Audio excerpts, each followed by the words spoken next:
Topic हमारा है combination of resistances. इस टॉपिक को हम लोगों ने क्लास 10th में पढ़ा भी था और उस पर हम लोगों ने न्यूमेरिकल्स भी लगाए थे, बट वहाँ पे सिंपलेस्ट प्रॉब्लम्स हम लोग लगाए थे,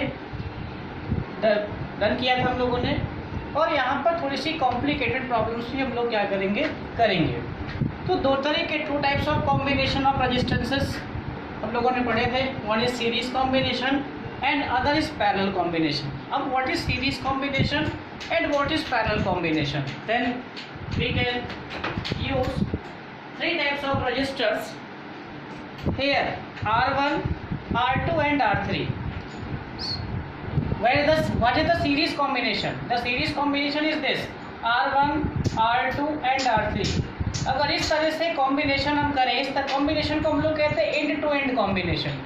एंड टू एंड कॉम्बिनेशन यानी एक का सर दूसरे का पैर, दूसरे का सर तीसरे के पैर से कनेक्ट कर दीजिए, तो ऐसे कॉम्बिनेशन को हम लोग क्या कहते हैं, सीरीज कॉम्बिनेशन कहते हैं। और सीरीज कॉम्बिनेशन में हम लोग यहाँ पर इक्विवेलेंट रेजिस्टेंस का कैलकुलेशन करेंगे। नेक्स्ट आता है हमारा पैरेलल कॉम्बिनेशन। तो पैरेलल कॉम्बिनेशन कैसे करें, एक अगर 3 रजिस्टर्स को हम लोग इस तरह से ऐड कर दें, R1, R2 एंड R3, यानी पैर एक साइड बांध दीजिए, सर सभी के एक साइड बांध दीजिए, तो ऐसे कॉम्बिनेशन को हम लोग क्या कहेंगे, पैरेलल कॉम्बिनेशन कहते हैं। हम लोग डायग्राम्स में आते हैं। डायग्राम्स ये हमारा, जैसे सपोज कर लीजिए कि we take 2 registers, one is R1 and other is R2, R1 एंड R2। सपोज किया कि इसमें करंट कितनी फ्लो कर रही है, I, इसके क्रॉस पोटेंशियल हमारा है V1, इसके क्रॉस पोटेंशियल है V2। इन दोनों का एक इक्विवेलेंट रेजिस्टेंस मैंने लिया। ये सपोज किए इक्विवेलेंट रेजिस्टेंस हमारा हुआ क्या, RS, और इसमें भी करंट हमारी कितनी फ्लो कर रही है, I, पोटेंशियल हमारा क्या है, V। ये जो V है, ये V किसके इक्वल है, V हमारा इक्वल है, V is equal to V1 plus V2 के इक्वल है।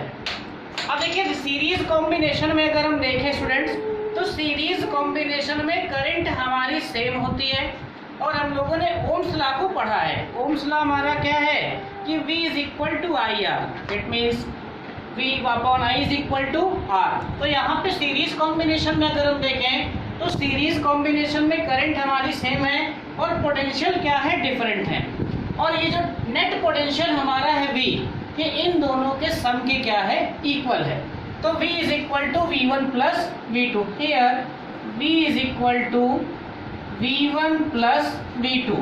ओम्स लॉ का अगर हम लोग यूज करें तो V इज इक्वल टू कितना होगा, इसके across V is equal to होता है IR, करंट कितनी फ्लो कर रही है, I, और इक्विवेलेंट रेजिस्टेंस हमारा कितना है, RS। यानी यहाँ पर हमने लिखा क्या, IRS is equal to V1 is equal to कितना हो जाएगा, V1 is equal to I R1 plus I R2, IRS is equal to, I common किया मैंने, R1 प्लस R2, I गई, तो RS is equal to R1 plus R2। ये 2 registers के case में था। इसी तरह से अगर n रजिस्टर्स आपके हो जाएं तो RS is equal to R1 plus R2 plus R3 up to क्या तक, Rn। ये n रजिस्टर्स के लिए आपका हो जाएगा इक्विवेलेंट रेजिस्टेंस। तो यहाँ पे सीरीज कॉम्बिनेशन में अगर हम देखें तो जो सीरीज कॉम्बिनेशन में इक्विवेलेंट रेजिस्टेंस होता है, उस सर्किट में जितने भी रेजिस्टेंसेस यूज होते हैं उन सभी के अलजेब्रिक सम के क्या होता है, इक्वल होता है। यानी सीरीज कॉम्बिनेशन में रेजिस्टेंस की वैल्यू क्या कर जाती है, इंक्रीज कर जाती है। नेक्स्ट हम लोग आते हैं पैरेलल कॉम्बिनेशन। पैरेलल कॉम्बिनेशन में भी हम लोग यहाँ पे 2 रजिस्टर्स लेते हैं। एक रजिस्टर्स हमारा ये R1 R2, करंट हमारी फ्लो की कितनी, I, ये करंट I यहाँ तक I यहाँ तक आई और यहाँ से 2 घर हो गए, तो दोनों घरों में करंट हमारी फ्लो करेगी। तो एक घर में करंट मान लीजिए कितनी फ्लो कर रही है I1 और दूसरे घर में कितनी करंट फ्लो कर रही है I2। इसके क्रॉस जो पोटेंशियल डिफरेंस हमारा है वो क्या है V। तो अगर पैरेलल कॉम्बिनेशन में अगर हम देखें तो ये I इस जंक्शन तक आई और यहाँ से दो पार्ट में डिवाइड हो गई I1 और I2 में। यानी यहाँ से हमें मिला क्या कि जो I है किसके इक्वल है, I1 प्लस I2 के क्या है इक्वल है। इसको हम लोग मान लेते हैं इक्वेशन नंबर फर्स्ट। अब यहाँ पर भी इसके क्रॉस भी पोटेंशियल क्या है V, इसके क्रॉस भी पोटेंशियल क्या है V। यहाँ पर रेजिस्टेंस की वैल्यू कितनी है R1, यहाँ रेजिस्टेंस की वैल्यू कितनी है R2 है। ओम्स लॉ का हम लोग यूज करें, इसके इक्विवेलेंट रेजिस्टेंस हमने यहाँ पर ले लिया एक Rp और करंट इसमें फ्लो कर रही है I, पोटेंशियल इसके क्रॉस कितना है V। तो I की वैल्यू अगर हम लोग ओम्स लॉ से कैलकुलेट करें, we know that from Ohm's law V is equal to IR, here I is equal to V by R, then use this formula across this। तो V upon Rp from this figure is equal to I1 की value V by R1 from this plus V by R2। V by Rp is equal to V common है दोनों में, ये आ जाएगा 1 upon R1 plus 1 upon R2। V सी में cancel किया, 1 upon Rp is equal to 1 upon R1 plus 1 upon R2। और for n registers 1 upon Rp is equal to 1 upon R1 plus 1 upon R2 up to कहाँ तक 1 upon Rn। तो ये parallel combination हमारा है। पैरेलल कॉम्बिनेशन में अगर हम देखें तो पैरेलल कॉम्बिनेशन में जो इक्विवेलेंट रेजिस्टेंस है वो 1 upon Rp is equal to 1 upon R1 plus 1 upon R2 up to कहाँ तक 1 अपॉन Rn। यानी पैरेलल कॉम्बिनेशन में जो रेजिस्टेंस की वैल्यू होती है वो डिक्रीज करती है और सीरीज कॉम्बिनेशन में रेजिस्टेंस की वैल्यू इंक्रीज करती है। आप लोगों ने क्लास 10th में बहुत सारे क्वेश्चंस इस सीरीज और पैरेलल कॉम्बिनेशन पर हम लोगों ने लगाए होंगे। क्लास 12th में भी बहुत सारे क्वेश्चंस हैं जो हम लोग सीरीज और पैरेलल कॉम्बिनेशन पर लगाते हैं। लेकिन यहाँ पर हम दोनों पॉइंट ऑफ व्यू से आते हैं कि अगर हम बोर्ड में न्यूमेरिकल आ जाए तो कैसे सॉल्व करेंगे, और अगर किसी कॉम्पिटिटिव एग्जाम में जाते हैं तो मान लीजिए इसमें प्रॉब्लम्स अगर आ जाए तो किस तरह से हम लोग सॉल्व करेंगे, और प्रॉब्लम्स अगर कॉम्प्लिकेटेड हो जाए तो किस तरह से सॉल्व करेंगे। तो पहले हम लोग इन दो फॉर्मूलों पर आते हैं, RS is equal to R1 plus R2 और 1 upon Rp is equal to 1 upon R1 plus 1 upon R2 पर। आगे हम लोग इसमें न्यूमेरिकल्स बताते हैं, न्यूमेरिकल सॉल्व करते हैं, कैसे हम लोगों ने क्लास 10th में सॉल्व किया था और कैसे प्रॉब्लम्स को हम लोग सिंप्लीफाई करते हैं।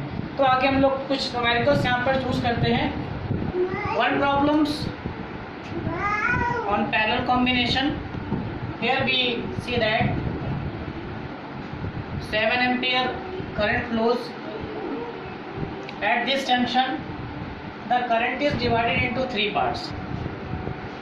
The current 7 ampere is divided into three parts, I1, I2 and I3. In this question, find the value of I1, I2 and I3. We see we solve that type of problems in class 10th. For this, first we calculate the net resistance of this combination and then find the electric potential, find the potential difference across this ends.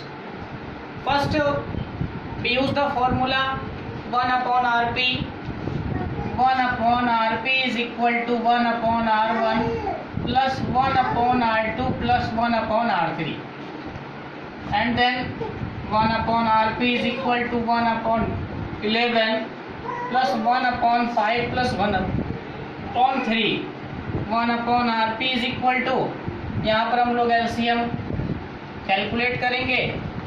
LCM लेने के बाद हम लोग Rp की value first of पहले निकालते हैं और Rp की वैल्यू कैलकुलेट करने के बाद क्योंकि उस पूरी सर्किट में 7 एम्पियर की करंट फ्लो कर रही है, फिर हम लोग यहाँ पर ओम्स लॉ का यूज करते V is equal to I R, V is equal to I R P. I की वैल्यू हम लोग रखते 7 एम्पियर और Rp की वैल्यू का कैलकुलेशन हम लोग यहाँ से कर लेते।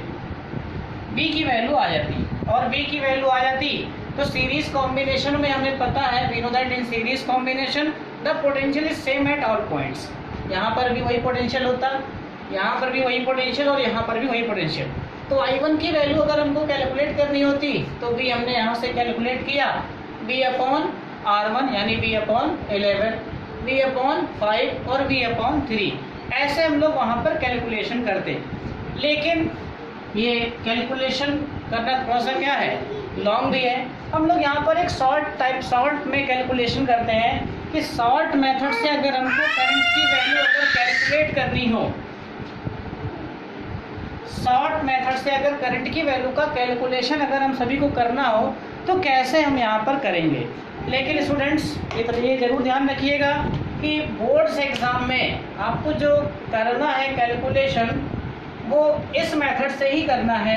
लेकिन अगर आप कॉम्पिटिटिव एग्ज़ाम में जाते हैं तो कॉम्पिटिटिव एग्ज़ाम में आप शॉर्ट मेथड का यूज़ करेंगे। ठीक है, शॉर्ट मेथड हमारा क्या है, हम लिख सकते हैं I1 ratio I2, I1 ratio I2 ratio I3। देखिए ओम्स लॉ से तो क्योंकि यहाँ पे पैरेलल कॉम्बिनेशन में देखिए पोटेंशियल की वैल्यू सेम होती है, हम लोग यहाँ पे लिख सकते हैं I1 की वैल्यू लिख सकते हैं 1/11 रेशियो 1/5 रेशियो 1/3। इसको हम लोग इस तरह से भी लिख सकते हैं I1:I2 I3 is equal to 15 ratio 55 ratio आ जाएगा कितना 33। अब हमको अगर I1 की वैल्यू का कैलकुलेशन करना है तो I1 इज इक्वल टू, देखिए इन तीनों को अगर हम सम करें तो इन तीनों का जो सम है ये कितना आएगा, sum is equal to 103 by 55 5 60 70 70 और 33 103। अब कैलकुलेशन अगर आपको करना है तो कैलकुलेशन हम लोग कर सकते हैं, ये टोटल करंट यानी 15 अपॉन 103। देखिए I1 is equal to 15 upon इन तीनों का सम 103 इंटू टोटल करंट जो फ्लो कर रहे हैं इंटू क्या 7। I2 की वैल्यू का अगर कैलकुलेशन करना है तो 55 अपॉन 103 इंटू 7। I3 की वैल्यू का कैलकुलेशन करना है 33 अपॉन 103 इंटू 7। इस तरह से आप शॉर्ट मेथड से I1, I2 और I3 की वैल्यू का कैलकुलेशन कर सकते हैं। तो आप सभी से रिक्वेस्ट है कि आप सभी सीरीज और पैरेलल कॉम्बिनेशन पर कम से कम 10 न्यूमेरिकल्स आप लोग लगाएं। अगर किसी से कोई भी प्रॉब्लम्स अगर फंसती है तो आप सभी अपनी प्रॉब्लम्स को शेयर कर सकते हैं। लेकिन फिर हमारा एक रिक्वेस्ट है, हमारी सभी से रिक्वेस्ट है कि आप सभी जो भी ये कंटेंट है, जो भी टीचर्स आपको सेंड कर रहे हैं किसी से भी माध्यम से, आप उनको रिस्पॉन्स ज़रूर दें और ये उनको पता चले कि आप वर्क कर रहे हैं तो उनका भी उत्साह बढ़ेगा और वो आगे अच्छे से वो भी परफॉर्म करेंगे। आप सभी हमारा जो YouTube चैनल है जो कि मैंने आपको लिंक सेंड किया है, आप सभी उसे लाइक करें और जितने भी वीडियोस में देखिए क्लास वाइज में उस पर लिख देता हूँ क्लास और टॉपिक क्या है, तो आप उसको देखें। देखने के बाद समझें। अगर फिर भी अगर कहीं पर भी समझने में आपको प्रॉब्लम्स आती है तो अपनी प्रॉब्लम्स को शेयर ज़रूर करें। आपका जो रिस्पॉन्स है वही आपकी अटेंडेंस है। और जैसा कि CBSE बोर्ड से भी गाइडलाइंस है कि ऑनलाइन भी जो क्लासेस चल रही हैं उसमें भी स्टूडेंट्स की जो अटेंडेंस है वो 75% क्या है, मस्ट है। फिर भी अगर मान लीजिए कि आपकी समस्याएं अगर फंसती है, सॉल्व नहीं होती हैं, तो आप ग्रुप में वीडियो कॉल के माध्यम से 4 से 6 लोग भी जुड़ सकते हैं और अपनी समस्याओं को शेयर कर सकते हैं, सॉल्व कर सकते हैं। तो जो आज जो संकट है, इस संकट में भी हम अपनी पढ़ाई को कैसे जारी रख सकते हैं, ये हमारे जो बौद्धिक स्तर है और जो हमारी क्षमता है, वर्क को करने की जो क्षमता है, ये उसको भी कि विषम से विषम परिस्थितियों में हम कैसे अपनी जो शिक्षा है, अपनी पढ़ाई है, उसको कैसे जारी रख सकते हैं। सभी लोग